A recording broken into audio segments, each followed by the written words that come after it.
وهذا كتاب أنزلناه مبارك فاتبعوه واتقوا لعلكم ترحمون. أعوذ بالله من الشيطان الرجيم. والذين كفروا وكذبوا بآياتنا أولئك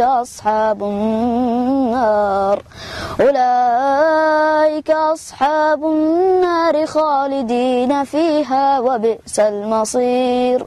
ما أصاب من مصيبة إلا بإذن الله ومن يؤمن بالله يهد قلبه والله بكل شيء عليم.